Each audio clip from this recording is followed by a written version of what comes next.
In the first semester of senior year, Paul lost his memory because of an accident. He remembered everyone, except me. They all said Paul couldn't stand my constant presence anymore and that the amnesia was fake. Faced with his indifferent gaze, I gave up on liking him. After the college entrance exam, I applied to a university far away from the one he chose. Until one day, he saw a photo I posted on WeChat Moments, a sweet couple selfie of me and my handsome boyfriend. Paul completely lost his composure. In the voice message, his voice sounded distorted and sharp. "Who is he? Didn't you say you only liked me?" I smiled calmly. "Oh, sorry," I said. "I forgot." Chapter 1. The night before Paul's car accident. He even gave me a ride home on the way. It was late summer, edging into early autumn. The night breeze already carried a faint chill. The dim yellow streetlights stretched our shadows long across the road. I looked up at him. The hazy glow softened his features, making his outline gentler than usual. "Do you want to come to my place for a late-night snack?" I asked. "There are still 2 problems I don't really understand. I wanted to ask you about them." He shook his head and refused without hesitation. "No, it's too late. We'll talk about the questions tomorrow." Paul rejected me often, and I never took it too seriously. After all, that was just how he was. Like a stone that could never be warmed. Someone who hated being influenced by others. I asked again, "Then what do you want for breakfast tomorrow morning?" "I can bring it for you." "No need." He lowered his eyes, glanced at me briefly, and gave me a cold look. "If you bring me breakfast, people will misunderstand." I froze for a second. Paul had never cared about what others thought. So who exactly was he afraid of misunderstanding? Suddenly, a girl's figure flashed through my mind. Iris from class 2 of senior year. She was a transfer student who had just arrived at No. 3 high school this semester. Slim, tall, fair-skinned, and pretty. Not long after transferring, she had already been labeled the class beauty, even though she was in the class next door. She came over during breaks several times to ask Paul questions. When he explained problems to others, his tone was calm and flat, his face expressionless. But when he explained things to her, his voice softened, and he smiled often. Ever since she transferred in, Paul's attitude toward me had grown colder and colder. When we walked home together, he no longer waited for me at the classroom door. Instead, he chose to meet at a bus stop 600 meters away from the school. After connecting all these dots, my heart suddenly sank. Paul was clearly right beside me. Yet in that moment, he felt incredibly far away. I had never been special, and he had never liked me. But before I could fully process that bitterness, a message crashed down like a thunderbolt out of nowhere. The next morning, on his way to school, Paul was in a car accident. Chapter 2. When I saw him again, it was already the weekend. I brought along a week's worth of test papers and notes to visit him. Paul's mother told me he was staying in a VIP private room at the municipal hospital. When I arrived, Auntie and Uncle were both gone. Only a caretaker was there looking after him. Seeing that I had come to see Paul, the caretaker stepped out. Just as I was about to ask how his recovery was going, he spoke first. "Who are you? Why are you here to see me?" His tone was cold, his eyes completely still, as if I were a stranger who had suddenly barged in. Faced with his guarded, indifferent gaze, my mind went blank for a moment. I'm Lily. "Paul, are you joking with me?"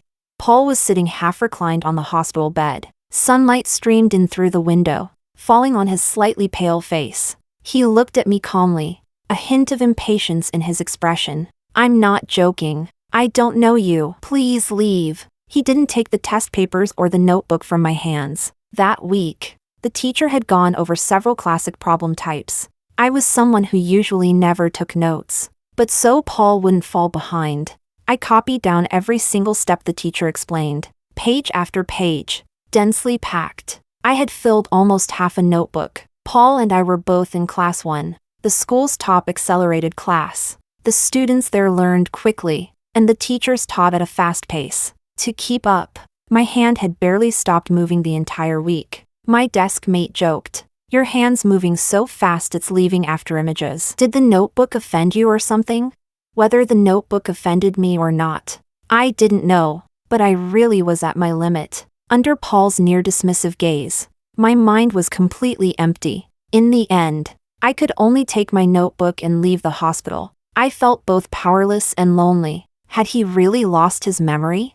How could he be this cold to me after just 1 week apart? I tightened my grip on my phone. That week, Paul had posted a brief message in the class group chat, telling everyone he was safe, but he hadn't sent me a single message. Our chat history was frozen 10 days ago.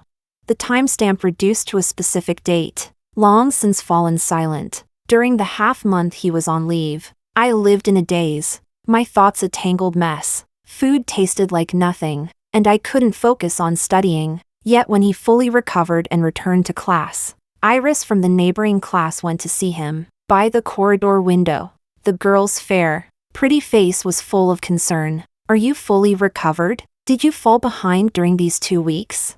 The window was slightly open, and I happened to be sitting right beside it.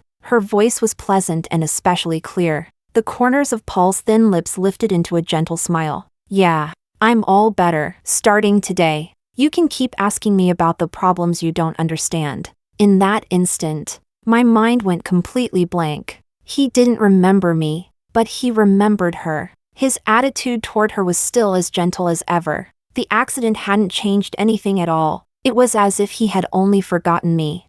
Or as if the memory loss were nothing more than a lie made up to push me away. That day seemed to crawl by at an unbearable pace. When the teacher called on me, I snapped back to reality and, staring at the problem on the blackboard, answered C out of reflex. The English teacher frowned. "Lily, you seem distracted a lot lately. This is senior year.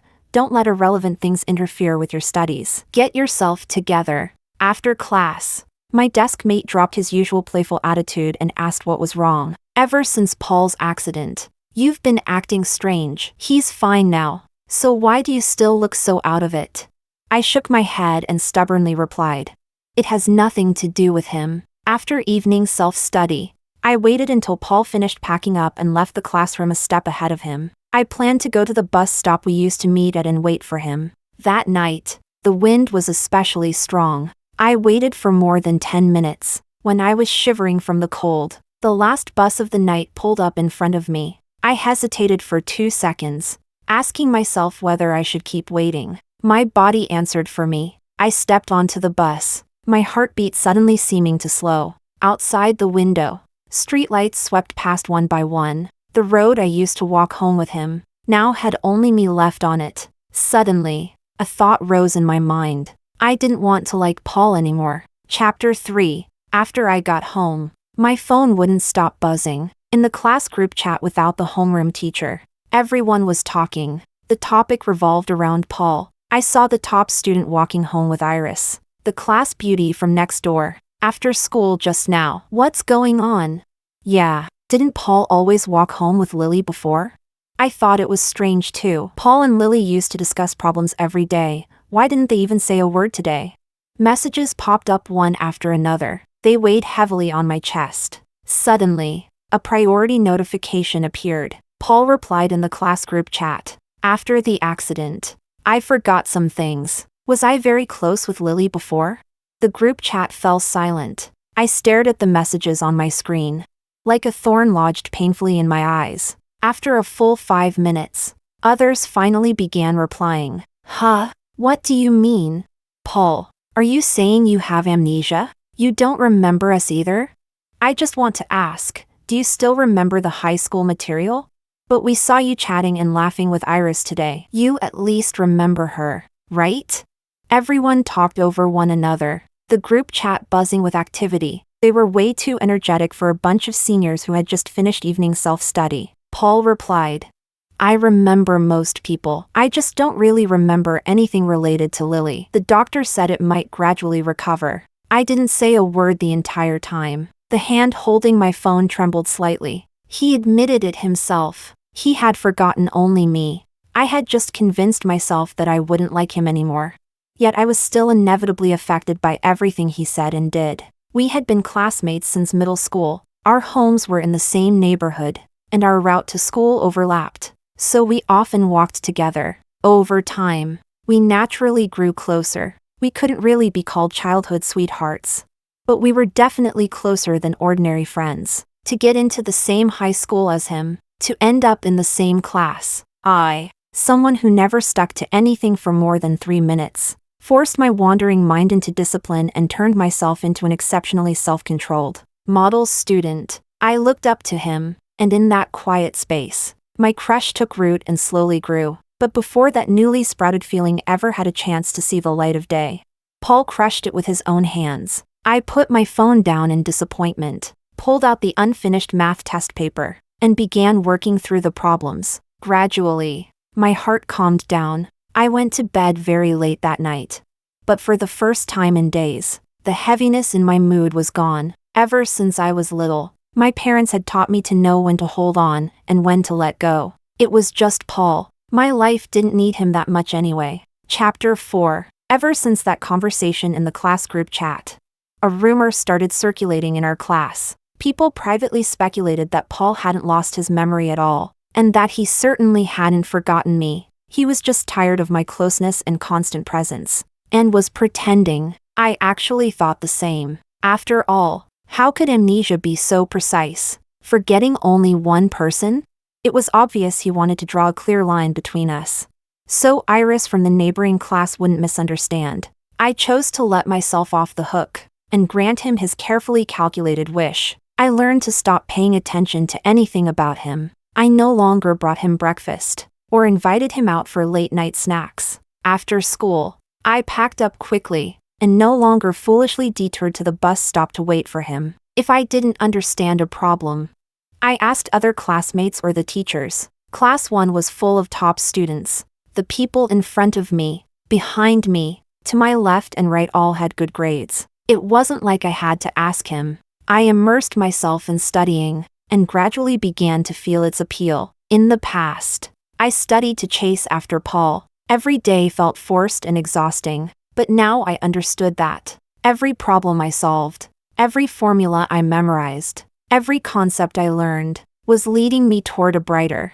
broader future. Soon enough, the midterm exams arrived, and I got exactly what I hoped for. I broke into the top 10 of the class. Number 8, a lucky spot, in a class overflowing with academic elites.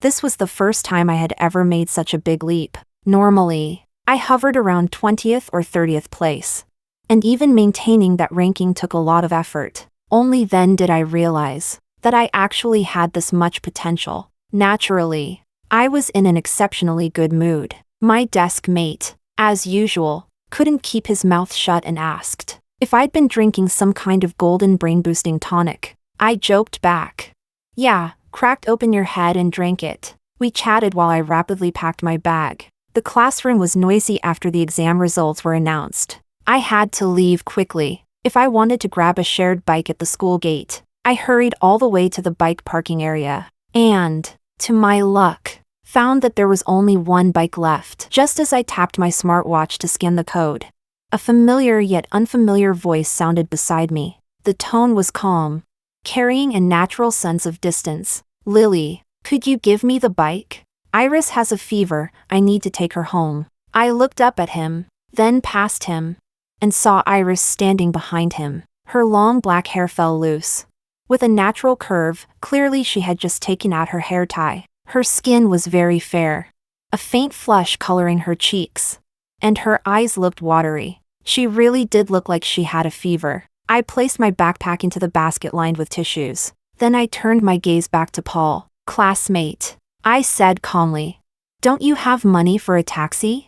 Facing Paul's slightly stunned expression, I swung my leg over the bike. "Iris has a fever. You're not seriously going to be cheap enough to make her ride a bike, are you?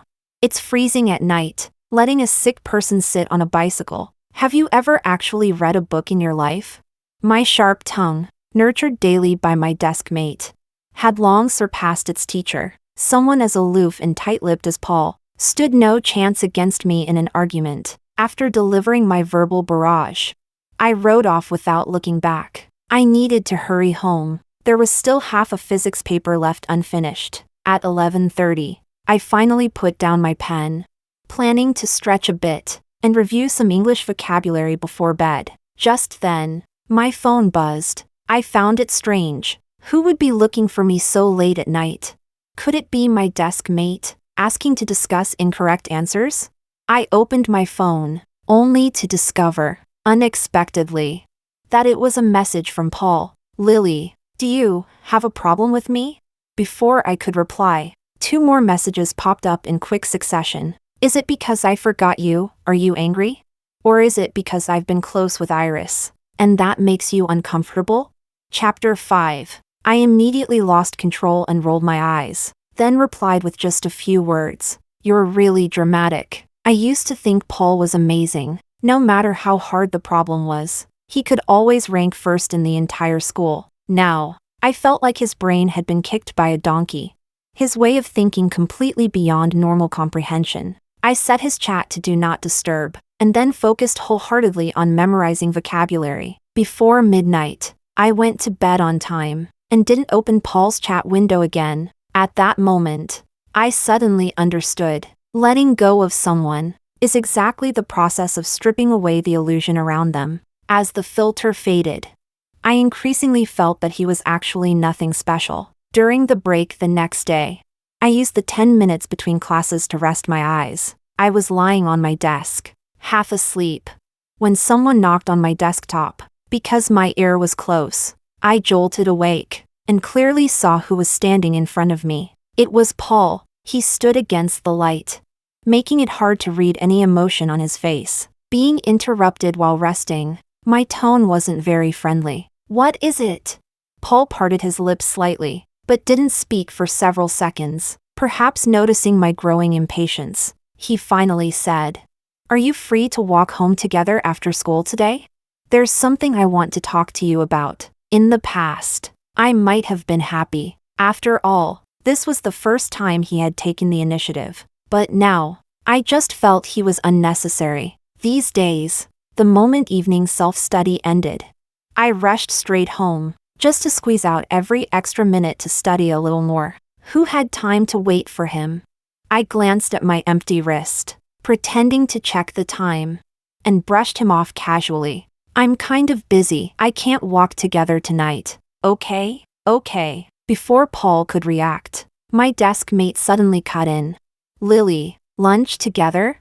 I thought about it. It was Wednesday, and the cafeteria was serving my favorite dish, stir-fried pork with chili peppers. I agreed immediately. Sure, you'd better walk fast after 4th period. The 2 of us started chatting like no one else existed, making Paul, who was still standing at my desk, look utterly out of place. He seemed to hesitate several times, wanting to speak but never finding an opening. Noticing classmates repeatedly glancing over, he probably couldn't take it anymore and quietly left. After he was gone, my desk mate lowered his voice. Lily, weren't you 2 really good friends before? What happened? I smiled. We won't be anymore. Chapter 6. Life in senior year was both full and monotonous. Yet within that monotony, I found a few traces of enjoyment. My grades improved noticeably. Every monthly exam became proof of my effort. My total score was always higher than the last time. In this class, I went from an unremarkable middle-ranking student to what everyone now called a top student. The homeroom teacher even said, Lily from our class is a dark horse. When girls get serious, they're incredibly smart. During breaks, classmates I'd barely spoken to before started coming to me with questions. I was fairly patient and tried to explain things as simply and clearly as possible. As I went deeper into the material while explaining problems, I became someone I'd never dared to imagine myself becoming. By the final exam of the first semester of senior year, I had risen to 2nd place in the class. Paul's name was right above mine, only 1 step away. I stared at the 3-point gap between us, and thought, this would be the last time he ever ranked first. Chapter 7. In order to achieve that goal, I didn't slack off even during this unusually short winter break. Aside from Chinese New Year's Eve and the first day of the Lunar New Year, when I relaxed a little, I spent the rest of the time buried in studying. Surpassing Paul was not my ultimate goal. What I wanted was an undisputed 1st place, not one that was precarious, not one won by just a few points. During the holiday, Paul came to my house to see me. He brought a whole box of walnut milk that I liked, and 2 large lobsters as gifts. My parents knew him and warmly invited him in. He stayed for lunch. His gaze landed on my face several times, then shifted away again. When he was leaving, my mom told me to walk him out. I planned to just go through the motions, escort him downstairs and come right back. But as soon as we stepped into the elevator together, he suddenly spoke. His voice was clear, yet slightly hoarse. "Lily, do you think I said I forgot you on purpose?" I glanced at him, shook my head. That doesn't matter anymore, and I honestly don't care. Maybe at the very beginning, I did care. It felt like thousands of ants were gnawing at my heart, wanting to know why he said he'd forgotten me, wanting to know whether he actually liked me. But now I understood one thing clearly. If you can't feel someone's affection, then there is none. He had distanced himself from me again and again for Iris. It wasn't like I couldn't see that. I had simply been willing to lie to myself before, clinging to the illusion that Paul might feel something for me too. But Iris's appearance completely shattered the fragile connection between us. He hadn't done anything wrong, keeping distance from other girls. For the sake of the girl you like, there was nothing wrong with that. Paul lowered his gaze, those pitch-black eyes fixed on me. I really did lose my memory back then. I truly didn't remember you, but my memory is slowly coming back now. "Lily, don't ignore me, don't avoid me, okay?" He explained urgently, his tone tight with emotion. The elevator reached the first floor. The doors slowly opened. I glanced outside, then lazily lifted my chin. "Paul," I said lightly. "It's the new year. Go home early." I truly didn't care anymore. Explanations that come too late are nothing more than hindsight. No one needs them. Paul didn't move. He took a step forward, blocking the elevator panel. When he looked down at me, there was a fleeting trace of awkwardness on his handsome face. The reason I was close to Iris wasn't because I liked her. He looked at me seriously, implying something. "We've known each other for 6 years. Who I like, don't you know?" Heh. I suddenly let out a cold laugh. "Save your hints and tests," I said flatly. "Do you know what I hate the most?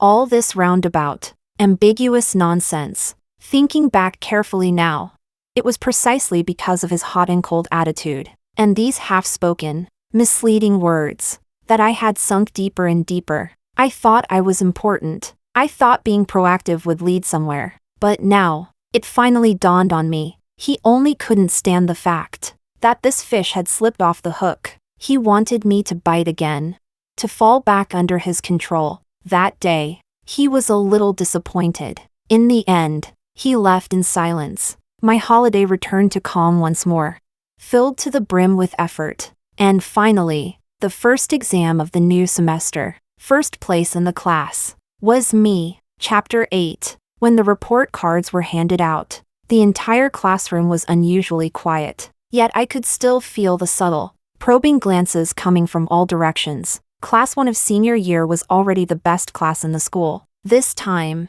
I wasn't just first in the class. I was first in the entire school. Now it was Paul who trailed behind me by 3 points. Paul, the never-failing academic legend of No. 3 high school. Today, at last, I had pulled him down from his pedestal. Paul's gaze drifted toward me several times. I was busy working on problems and didn't notice at all. It was my desk mate who whispered to me, "Why does Paul keep looking over here? Is he not convinced?"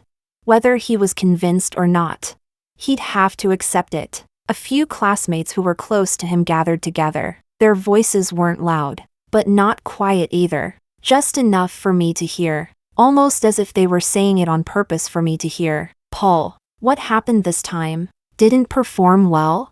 Paul's voice sounded somewhat muffled. "Yeah, our Paul, the top student, must have just been off his game. Lily just got lucky. Can she really take first every time? Next time, Paul will definitely beat her." Exactly.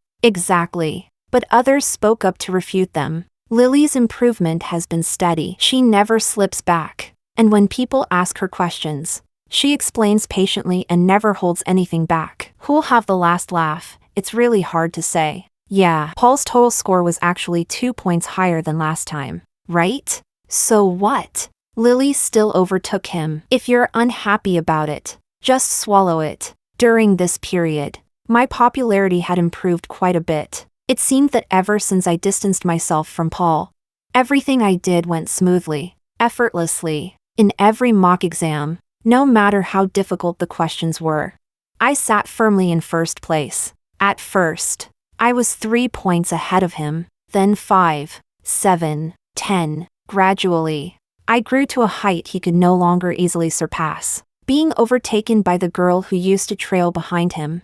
His mindset seemed to collapse. He grew more and more silent, more and more distant, as if he were isolating the entire class all by himself. In the final mock exam, I was 11 points ahead of him in second place. The arrogance that once sat on his face had now turned into defeat. Dark circles hung under his eyes, and there was no trace of the former glory of the school's top student. Even Iris, the one he used to treat differently, was turned away several times. He could barely keep himself afloat now. Unable to catch up, how could he still have the patience to explain problems to others? I once thought Paul was an insurmountable mountain, that simply admiring him from afar was happiness enough. But once I crossed over it, I realized it was nothing special at all. Chapter 9. I had challenged even the hardest questions so naturally. I wasn't afraid of the college entrance exam. After finishing each subject, I could roughly estimate my score. Once all the exams were over, I knew things were basically settled. The first major challenge of my life temporarily came to an end. During the waiting period for the results, I didn't waste any time either. I learned how to dress better, took skincare seriously, and put effort into my appearance. Happy and fulfilled, when the scores were released, the result was 2 points higher than I had estimated. The school even put up a banner and posted my photo. Paul, on the other hand, slipped quite a bit. Photos were displayed for the top 3, but unfortunately, he ranked 4th. The day I returned to school, at a stairwell corner, Paul stopped me. He was wearing a white t-shirt and black shorts. His slightly long hair had been cut. The dejection from before was gone, and he looked refreshed. He was good-looking to begin with. He didn't need much change at all to stand out. He stopped in front of me, his clear eyes shining with expectation. Lily, we once agreed to go to the same city. Does that still count? When had that been? I had almost forgotten. Time really is a wonderful thing. It turns out that forgetting a relationship only takes a short year. I raised my head and met his gaze seriously. Let's not count it anymore. My goal was far from the university he wanted, and I was no longer the Lily who would disregard herself for his sake. Living for myself felt great. Why should I compromise for someone else?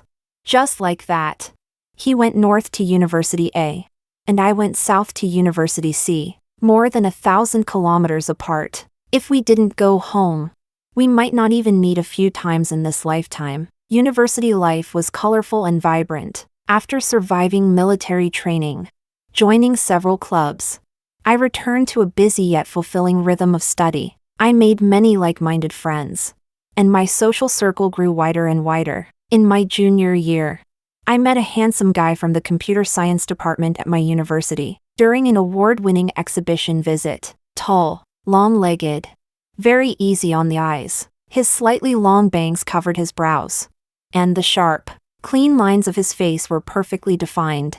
Not an ounce of excess flesh. I lifted my gaze from the brochure in my hands, as if drawn by some kind of force.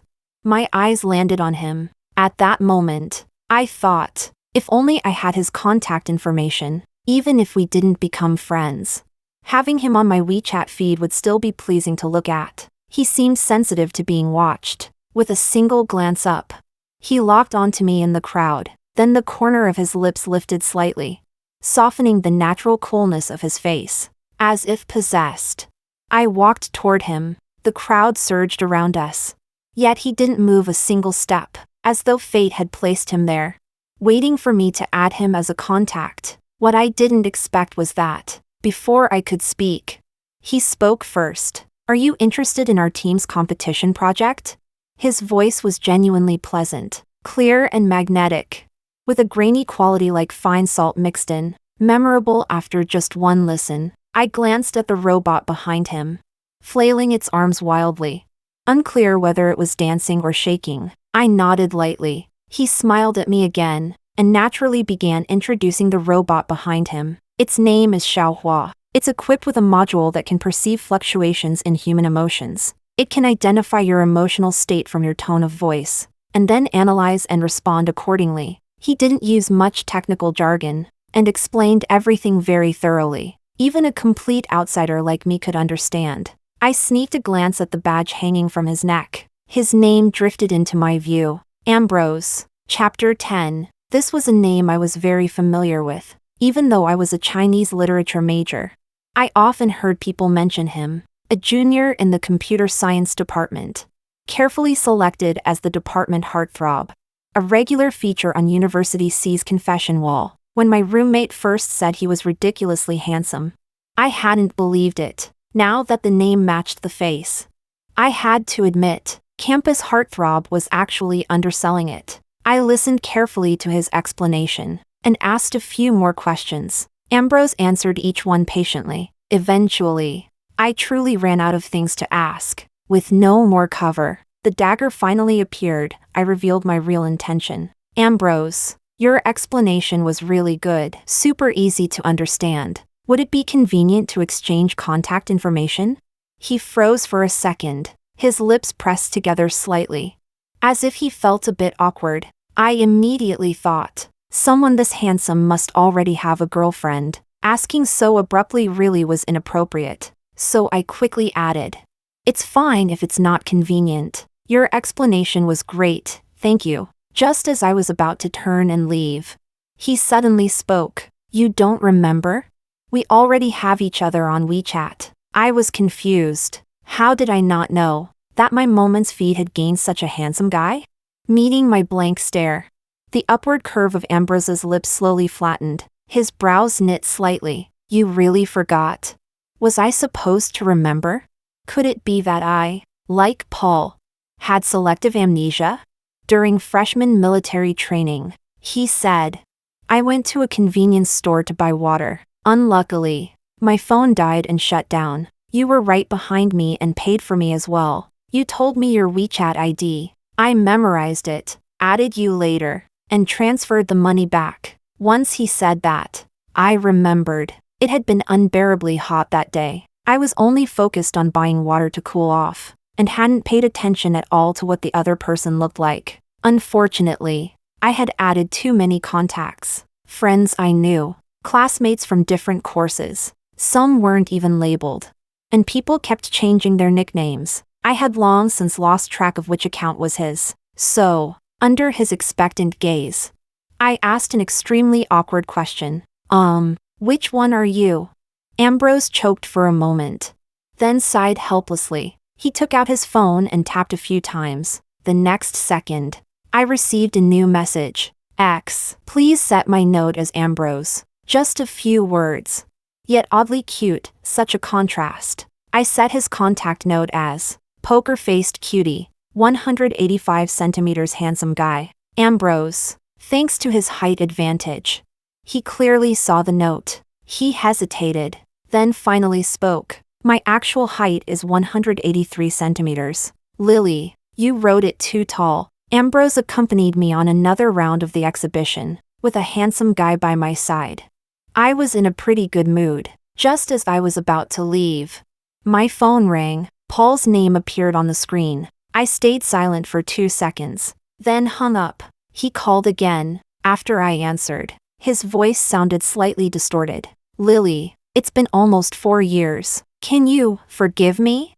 All these years, he had persistently sent me good morning messages every day, shared pieces of his daily life, even though I had never replied. Seemingly noticing the call, Ambrose raised the tail of his eyebrow slightly. It's too noisy here. You can take the call in the corridor. I nodded and turned into the quiet fire stairwell. When I spoke again, my tone was calm. Paul, actually, I was never angry with you. Because to me, you don't even count as a friend, and you're not important at all. He was silent for a long time. In that drawn-out silence, I hung up the call. I had thought Ambrose had already left.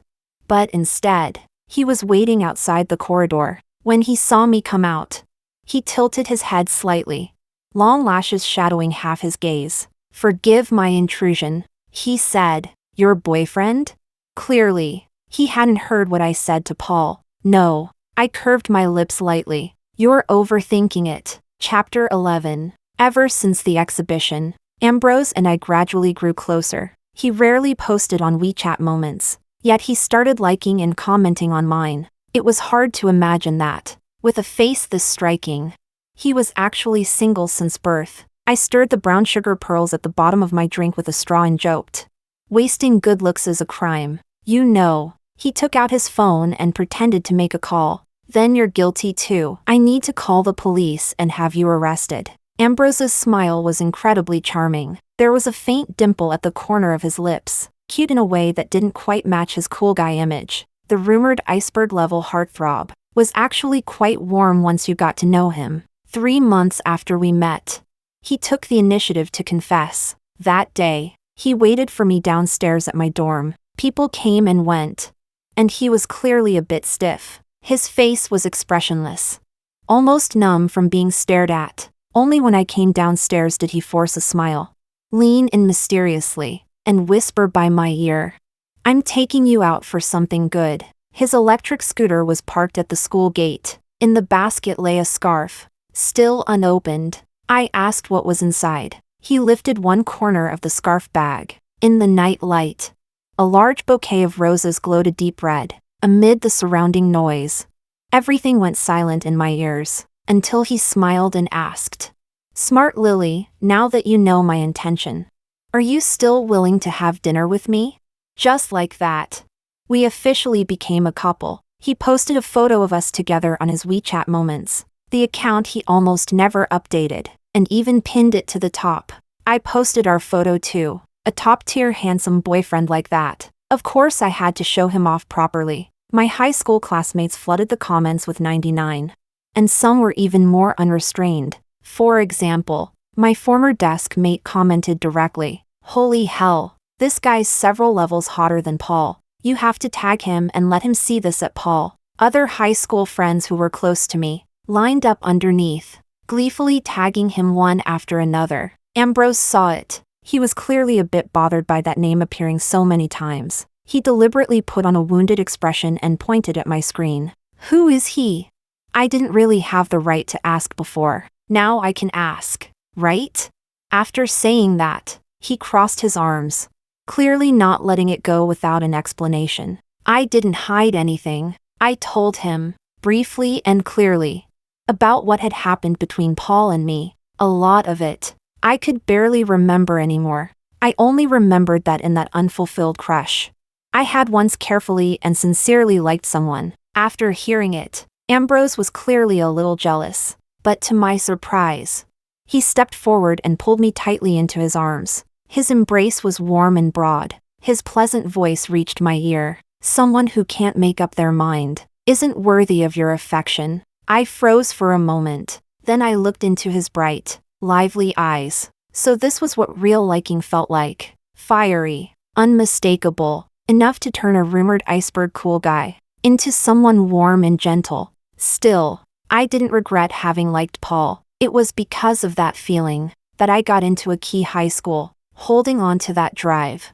I made it into the university I had always dreamed of, and I met someone truly worth it. That night, after my date with Ambrose ended and I returned to the dorm, my roommates exploded with excitement. They all asked how I had managed to land such a high-caliber handsome guy. Just then, the phone on my desk vibrated. 2 voice messages popped up. From Paul. I tapped them open and listened to the sound of him completely breaking down. Twisted, hoarse, sharp. There was no trace left of the calm restraint or distant indifference he once had. "Who is he? Didn't you say you only liked me?" I sent him a voice message in reply. With a soft laugh, I said, "Oh, sorry.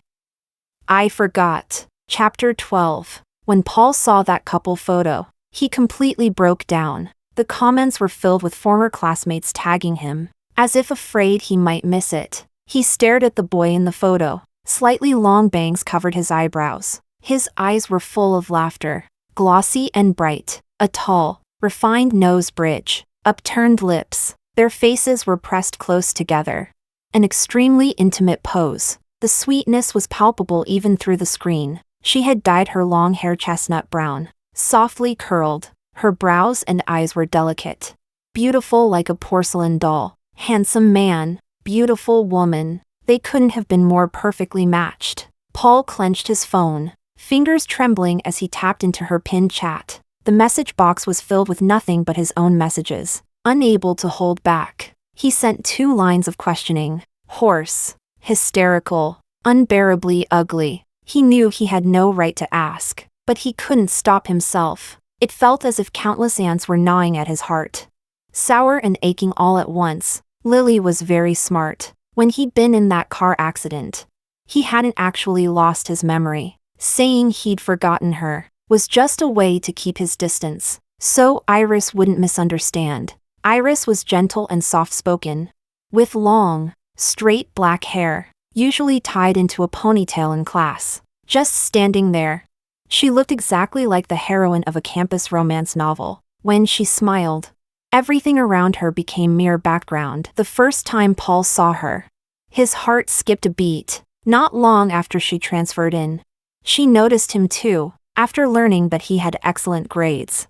She boldly came to class 1 to ask him questions. He remembered the fresh scent of jasmine on her, like a floral rain after early summer. His gaze was unconsciously drawn to her. One afternoon during the first semester of senior year, after she finished asking her usual physics questions, she looked up at him before leaving. Her clear eyes seemed able to see straight through his thoughts. "What's your relationship with Lily?" she asked. Her smile was harmless and beautiful. "I can tell, you seem to like her." Paul froze and instinctively denied it. "No." Iris tilted her head slightly. "Paul, are you always this stubborn with your words?"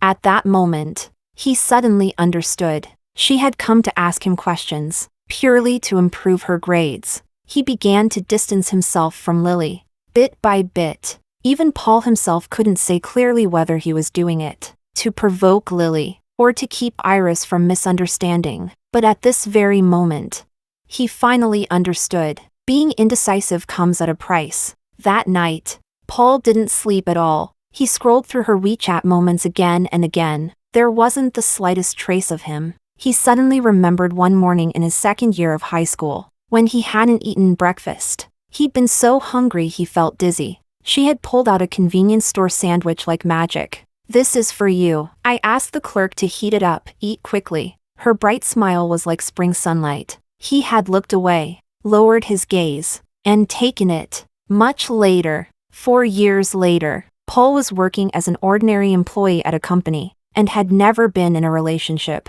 Meanwhile, news spread that Lily was getting married to that handsome guy. Only after asking around did Paul learn that they would also be holding a wedding banquet in their hometown. Many classmates received their digital wedding invitations. Only Paul, no matter how long he waited, received nothing. He struggled to type out a few words. "Am I not getting an invitation?"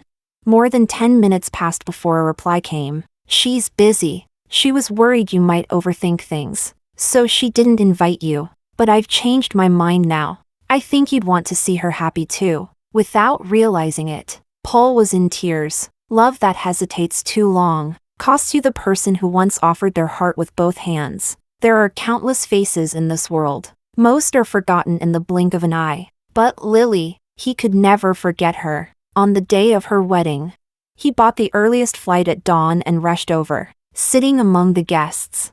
Her white wedding dress made her look sacred and beautiful. He didn't give a cash gift in person. Instead, he sent a transfer. That didn't require confirmation of receipt. 131,400 yuan, his entire year's savings. In the note, he wrote only a few words. "Happy marriage, a voluntary gift." When the ceremony ended, Paul finally woke up. He walked out the door and stepped into a life without her.